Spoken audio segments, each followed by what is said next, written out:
Greetings from Shri Saha Kelkar College Devgad, myself Professor Rashmi Hirlekar, and warm welcome to the session Financial Market. In this lecture, we are discussing about derivative markets. Outcome of this lecture. We will discuss here in short the meaning of derivative and functions and characteristics of derivative. First of all, we will discuss about meaning of derivative. Derivative is a contract between two parties which is expected to settle at a future date. विद्यार्थी मित्रांनो, खरं म्हणजे आपण derivative म्हणजे काय याचा अर्थ आपण अगोदरच्या लेक्चरमध्ये बघितला. फायनान्शियल मार्केट जे आहे ते ब्रॉडली 3 मार्केटमध्ये डिवाइड होतं.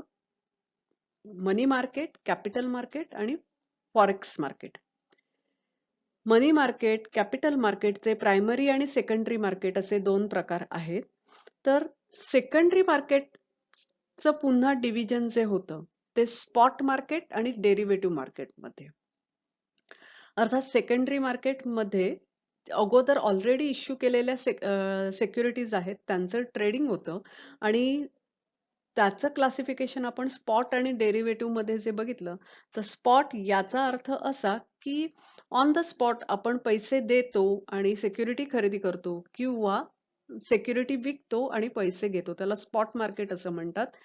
मग डेरिव्हेटिव्ह मार्केट हे काय आहे तर साहजिकच आहे, स्पॉट मार्केट म्हणजे कॅश मार्केट आहे, तर डेरिव्हेटिव्ह हे थोडंसं क्रेडिट असल्यासारखं पण इट इज नॉट क्रेडिट. खरं म्हणजे डेरिव्हेटिव्ह इज अ कॉन्ट्रॅक्ट, हे कॉन्ट्रॅक्ट आहे दोन व्यक्तींमधलं which is expected to be settle in future date. म्हणजे ते भविष्यातल्या कुठच्या तरी एका डेटला, एका दिनांकला ते सेटल होणं अपेक्षित असतं. It means it is a contract to buy or sell something. आता इथे जे म्हटलेलं आहे की डेरिव्हेटिव्ह म्हणजे इट इज अ कॉन्ट्रॅक्ट. कसलं contract? To buy or sell something, काहीतरी खरेदी किंवा विक्री करण्याचं केलेलं contract at a future date but at a price which is agreed today. म्हणजे हे विक्रेता आणि खरेदी करणारा ग्राहक यांच्यामधलं कॉन्ट्रॅक्ट आहे आणि हे कॉन्ट्रॅक्ट कशासाठी? To buy or sell something, काहीतरी खरेदी किंवा विक्री करण्याचं कॉन्ट्रॅक्ट आहे आणि पण ही खरेदी विक्री ऍट फ्युचर डेट भविष्यात होणार असते. पण त्याची किंमत जी आहे the price which is agreed today, त्याची किंमत आज ठरवलेली असते आणि भविष्यात 2 महिन्यानंतर, महिन्याभराने, 3 महिन्यांनी त्या वस्तूची खरेदी विक्री होणार असते. आता इथे समथिंग म्हटलंय म्हणजे फक्त सिक्युरिटीज असं नाही, तर फॉरेन करन्सीचं खरेदी विक्री होते, इंटरेस्ट रेट चे डेरिव्हेटिव्ह असतात, सिक्युरिटीजचे डेरिव्हेटिव्ह असतात. ते आपण काय काय असतं ते पुढील स्लाइड मध्ये पाहणार आहोत. Derivative is referred to as a contract which derives its value from the value of its underlying asset. आता डेरिव्हेटिव्ह हे कॉन्ट्रॅक्ट आहे, त्याची जी किंमत कशावर ठरते? The value of its underlying asset. म्हणजे उदाहरणार्थ सपोज आज एबीसी लिमिटेडच्या शेअर्सची किंमत 510 रुपये आहे आणि मला जर वाटतंय की भविष्यात ती किंमत वाढेल आणि 3 महिन्यानंतर मला त्याचे 1000 शेअर्स हवेत. पण मार्केटमध्ये असा सुद्धा एक माणूस असतो की ज्याला असं वाटतं की नाही, एबीसी लिमिटेडची 3 महिन्यानंतर किंमत कमी होईल. He is ready to sell that shares. म्हणजे 3 महिन्यानंतर कमी होईल, मग त्याला असं वाटतं की मला शेअर्स तर 3 महिन्यांनी विकायचे, पण ते आजच्या भावाने विकायचे आहेत. मग त्यामुळे तो कॉन्ट्रॅक्ट करायला तयार असतो आणि मी कॉन्ट्रॅक्ट करायला तयार असते आणि अशा प्रकारे हे कॉन्ट्रॅक्ट होतं फॉर. आणि या कॉन्ट्रॅक्टची जी किंमत आहे ती त्या सिक्युरिटीवरनं डिराईव्ह ठरवली जाते, सिक्युरिटीच्या आजच्या दरावरून ठरवली जाते आणि म्हणून त्याला डेरिव्हेटिव्ह असं म्हटलंय. Derivative is referred to as a contract which derives its value from the value of underlying asset. आता इथे अंडरलाइंग ऍसेट काय आहे? Securities. Derivative is a contract between two parties expected to settle at future date. which derives its value from the underlying asset. आता या derivative मध्ये no initial investment और small amount of initial investment is required. म्हणजे जसं की मी म्हटलं की ABC लिमिटेडचे मला 1000 शेअर्स हवेत, आजच्या 510 रुपये दराने हवेत, पण मला मी 3 महिन्यानंतर ते शेअर्स घेणार आहे, म्हणून मी कोणतेही पैसे आता देऊन ठेवत नाही. No initial investment is required. किंवा small amount of initial investment, थोडीशी काहीतरी रक्कम मी देऊन कॉन्ट्रॅक्ट करून ठेवते. सगळे पैसे आत्ताच द्यावे लागत नाहीत. बघा, हे आत्ताच उदाहरण मी जे सांगितलं होतं की इथे ए हा व्यक्ती आहे आणि ए या व्यक्तीला एबीसी लिमिटेडचे 1000 शेअर्स खरेदी करायचे आणि हे शेअर्स आजचा जो रेट आहे 510 रुपये या दराने खरेदी करायचे आणि बी ला कडे एबीसीचे शेअर्स आहेत आणि बी ला असं वाटतं की भविष्यात त्या शेअर्सची किंमत उतरेल. विद्यार्थी मित्रांनो, एक गोष्ट नेहमी लक्षात ठेवण्यासारखी आहे की सेकंडरी मार्केटमध्ये डेरिव्हेटिव्ह असतात. तर म्हणजे डेरिव्हेटिव्ह हा सेकंडरी मार्केटचा एक भाग आहे. सेकंडरी मार्केट याचा अर्थ सुद्धा आपण बघितला की ज्या ऑलरेडी इश्यूड सिक्युरिटीज आहेत त्यांचं ट्रेडिंग होतं. म्हणजे सेकंडरी मार्केटमधले जे व्यवहार आहेत ते इन्व्हेस्टर मधले होतात. म्हणजे ए हा सुद्धा इन्व्हेस्टर आहे आणि बी हा इन्व्हेस्टर आहे. आता या दोघांचे सेंटिमेंट वेगवेगळे असतात. सेंटिमेंट वेगवेगळे असतात म्हणजे काय? तर ए ला माहितीये की एबीसी लिमिटेडचे 510 रुपये दराचा आजचा शेअर आहे. पण ए ला असं वाटतं की भविष्यात एबीसी लिमिटेडचे दर वाढतील. तर हा बुलिश सेंटिमेंटचा व्यक्ती आहे. आता बुलिश सेंटिमेंट कशाला म्हणतात? ज्या माणसाला असं वाटत असतं की भविष्यात शेअर्सचे भाव वाढणार आहेत, त्याला बुलिश सेंटिमेंट असं म्हणतात. आणि ज्या व्यक्तीला वाटतं की भविष्यात शेअर्सचे दर कमी होणार, दर उतरणार आणि तो कमी ज्या वेळेला शेअर्स होतात त्यावेळेला तो खरेदी करतो, कारण त्याला असं म्हणजे भीती असते की शेअर्सचे दर उतरणार असं. तर त्याला बेअरिश सेंटिमेंट असं म्हणतात. आणि हे बुलिश आणि बेअरिश सेंटिमेंट अशा दोन वेगळ्या विचारसरणीची लोक असल्यामुळे अशा प्रकारची कॉन्ट्रॅक्ट्स होतात. म्हणून हा घाबरतो की अरे नाही, भविष्यात त्याचे दर उतरतील आणि म्हणून तो आजच्या दराला कॉन्ट्रॅक्ट करतो.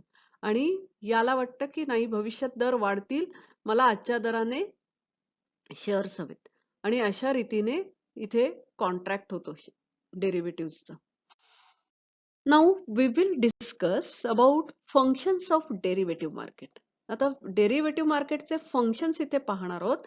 First function, the financial derivative helps in facing financial risk arising due to changes in price, interest rate and currency rate. विद्यार्थी मित्रांनो, डेरिव्हेटिव्ह हे फक्त सिक्युरिटीजचेच असतात असं नाही, तर व्याजदर, करन्सी यांचे सुद्धा डेरिव्हेटिव्ह असतात किंवा कमोडिटीचे पण असतात. व्हॅल्युएबल कमोडिटीचे डेरिव्हेटिव्ह असतात. आता financial derivative helps in facing financial risk arising due to changes in price.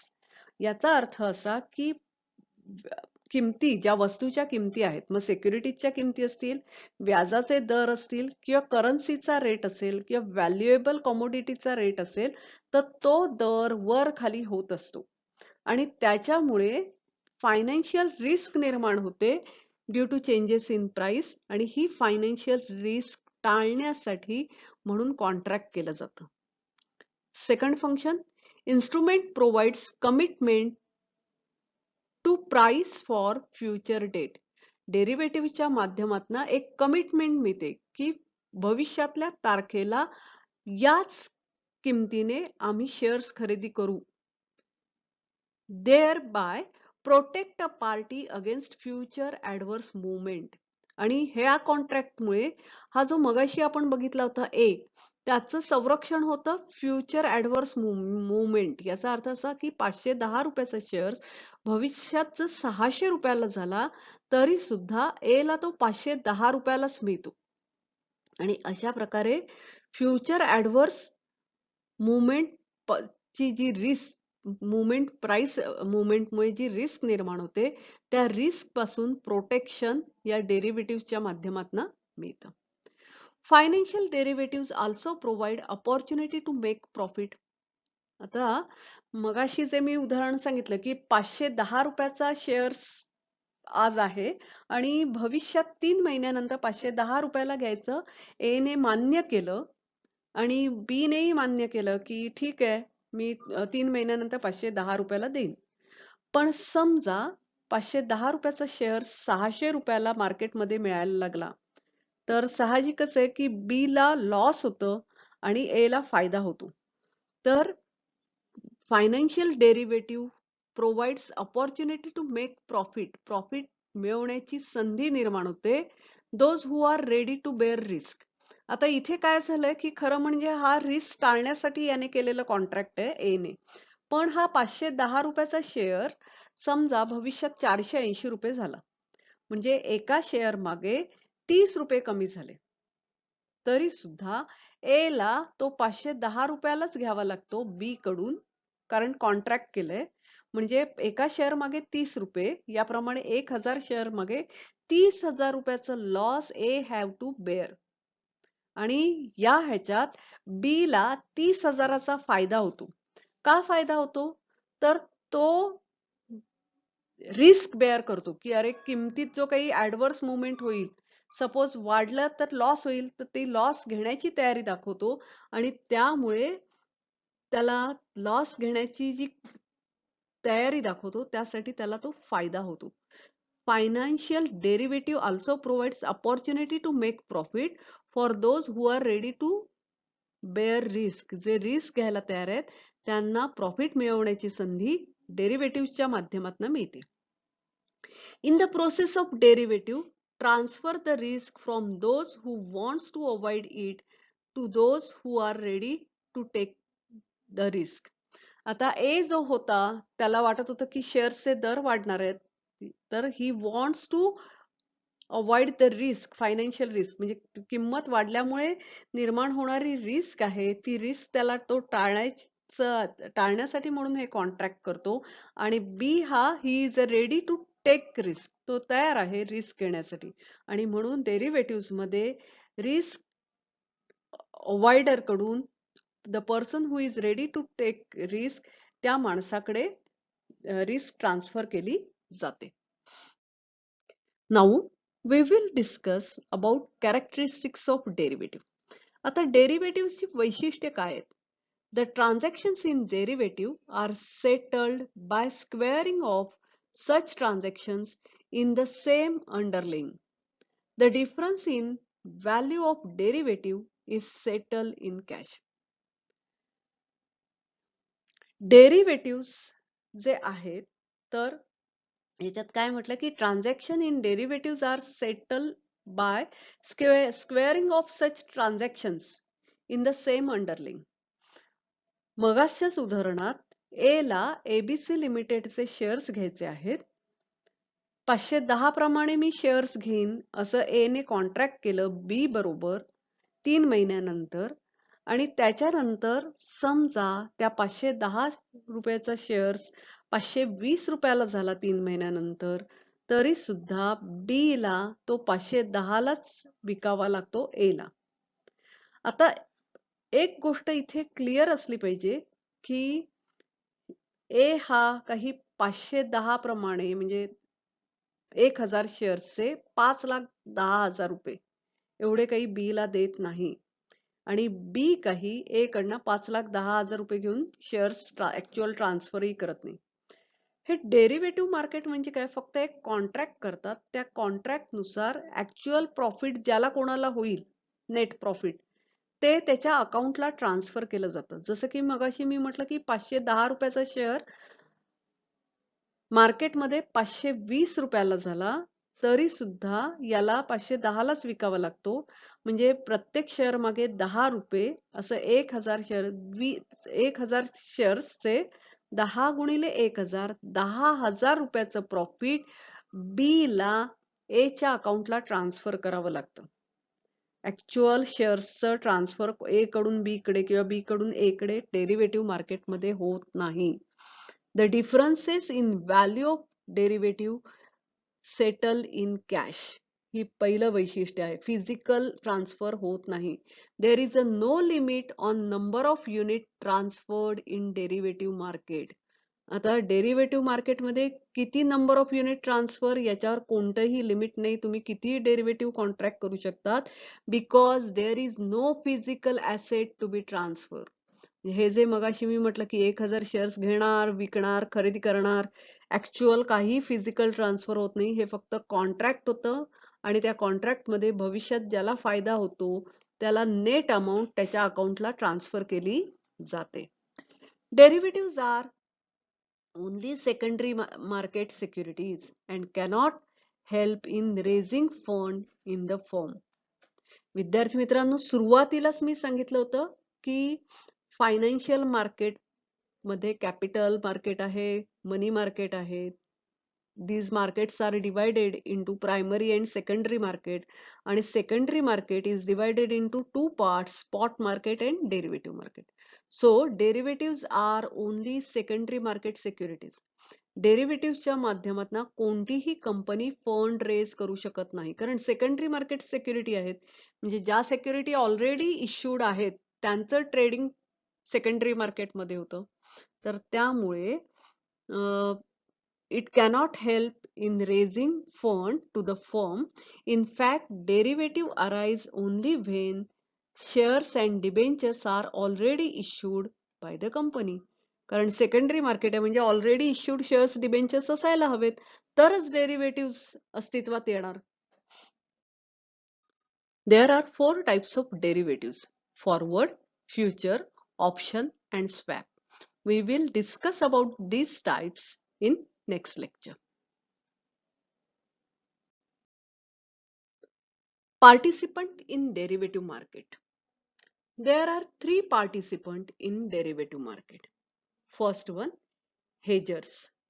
Hedgers are parties who avoid the risk by incurring cost. Hedger is a party who would want to shed away its risk in derivatives. आता hedger कोणाला म्हणतात, तर जो माणूस risk टाळू इच्छितो. He don't want to take a risk, आणि ती रिस्क टाळण्यासाठी म्हणून तो काही कॉस्ट खर्च करायला तयार होतो. It is called hedger. Second participant in derivative market are speculators. Speculators are parties who make profit by taking risk. He is taking risk for gain. आता स्पेक्युलेटर हे कोण आहेत, तर जे रिस्क घेतात आणि ती रिस्क बेअर करतात, त्यासाठी म्हणजे प्रॉफिट मिळवण्यासाठी they are taking risk. They are bearing risk for making profit. And arbitrageurs, these are the parties who make profit without taking risk. म्हणजे आर्बिट्रेजर ह्या अशा व्यक्ती आहेत की जे रिस्क न घेता प्रॉफिट करतात. बघा, 3 participant in derivative market. Hedgers, he wants to avoid risk. Speculators, who is ready to take risk for making profit. And arbitrageurs, who wants to make profit without taking any risk. विद्यार्थी मित्रांनो, आज आपण derivatives म्हणजे काय बघितलं, तसंच डेरिव्हेटिव्हचे functions आणि डेरिव्हेटिव्हच्या characteristics कोणत्या आहेत त्याही बघितले. 4 प्रकारचे डेरिव्हेटिव्ह्ज असतात ते सुद्धा आपण बघितले: फॉरवर्ड, फ्युचर, ऑप्शन आणि स्वॅप. आणि डेरिव्हेटिव्ह मार्केटमधले पार्टिसिपंट कोण आहेत, जसे की हेजर्स, त्याच्यानंतर आर्बिट्रेजर्स आणि स्पेक्युलेटर्स. तर आज आपण इथेच थांबूया. Thank you and happy learning to you. We will meet again. Thank you.